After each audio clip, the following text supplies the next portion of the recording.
Good morning students. पिछले class में हम लोगों ने मोहम्मद बिन तुगलक तक पढ़ा था। आज हम लोग अब अगला टॉपिक फिरोज़ शाह तुगलक से स्टार्ट करेंगे। फिरोज़ शाह तुगलक जो था एक बहुत ही दयालु और शांतिप्रिय राजा था।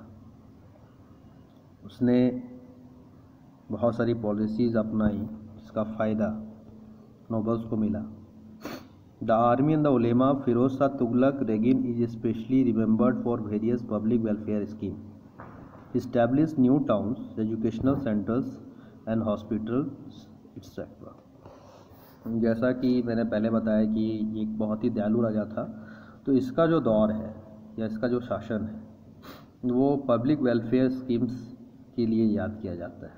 उसने नए शहर बसाए, कई एजुकेशनल सेंटर्स स्थापित किए, अस्पताल का निर्माण कराया। फिरोज़ शाह तुगलक के डेथ के बाद में बहुत सारे गवर्नर जो थे उसके प्रोविंस के, उन्होंने अपने आप को स्वतंत्र राजा घोषित कर लिया। बस दिल्ली का आसपास का क्षेत्र ही तुगलक सुल्तानों के हाथ में रहा। तैमूर इन्वेंशन, तैमूर का आक्रमण। तैमूर ने एक काफ़ी बड़ा झटका दिया तुगलक रूल में, है ना, 1398 में। तैमूर एक तुर्की सरदार था जो एक सेंट्रल एशिया के एक बहुत बड़े पार्ट पे राज करता था, उसका शासन था। उसने दिल्ली पर आक्रमण किया और बहुत बड़ा नरसंहार करवाया, बहुत सारे लोग की हत्या करवाई और वो भारत का जो भी संपत्ति थी दिल्ली से लूटकर वो सेंट्रल एशिया की तरफ ले गया। तुगलक डायनेस्टी के रूल्स की कुछ खास बातें। सुल्तान जो था वो काफ़ी पावरफुल होता था और उसको सपोर्ट की ज़रूरत थी नॉबल्स की, क्योंकि उसको इस बात का भी डर था कि कहीं नॉबल उसके खिलाफ विद्रोह ना कर दें, इसलिए वो बार बार उन पर नज़र रखा करता। इस दौरान कई बार सुल्तान और उलेमाओं के बीच में टकराव देखने को मिलता है। मोहम्मद बिन तुगलक ने उलेमाओं के पावर को, शक्ति को कम करने की कोशिश की। हालांकि फिरोज़ शाह तुगलक जो था उलेमाओं के प्रति नर्म रुख लिया हुआ था। उलेमाओं के प्रभाव से ही फिरोज़ शाह तुगलक ने शरिया कानून को दोबारा से लागू किया।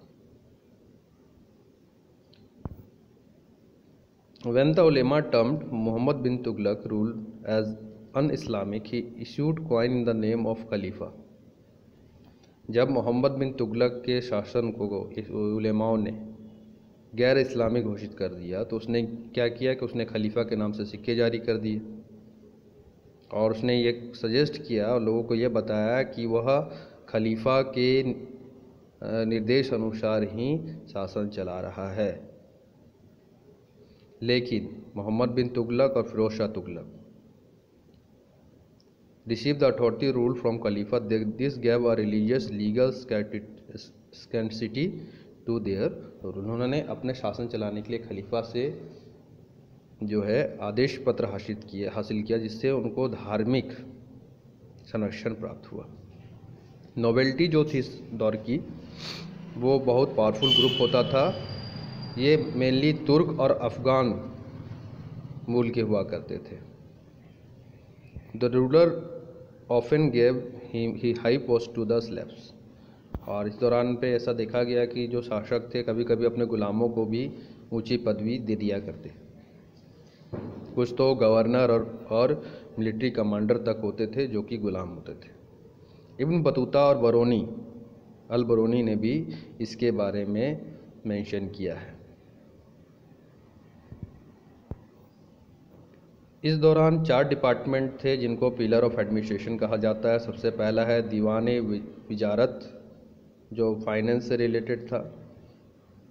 दूसरा था दीवान रिसालत जो कि धार्मिक मामलों से संबंधित था। तीसरा था दीवान अर्ज जो सैन्य संबंधी गतिविधियों से संबंधित था।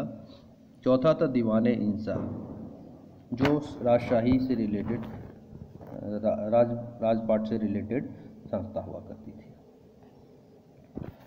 सल्तनत पीरियड में नोबल्स को ज़मीनें दी जाती थी इन ज़मीनों को इक्ता कहा जाता था, और जिन नोबल्स को ये ज़मीन मिलती थी उनको इक्तेदार कहा जाता था।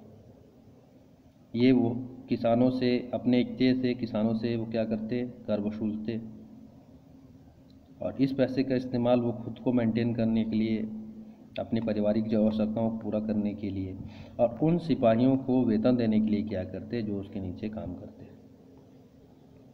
इसके बदले में वो सुल्तान को फौज की टुकड़ी सप्लाई करते। जब सुल्तान को ज़रूरत होता तब ये अपनी सेना की टुकड़ी के साथ में उसके पास पहुंच जाते। The slave and the Khilji sultans gave iqta only to some high military commander. गुलाम और खिलजी जो सुल्तान थे उन्होंने इक्ता केवल उन लोगों को दिया था जो कि हाई मिलिट्री कमांडर्स होते थे, उच्च सेनापतियों को दिया जाता था।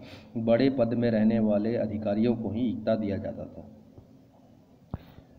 इसलिए इक्तेदार कुछ गिने चुने ही होते थे, लेकिन तुगलक रूल में इक्ता जो है वो लगभग बहुत सारे लोगों को, सरकारी अधिकारी को दिया गया, जिसके कारण से इक्तेदारों की संख्या बढ़ गई।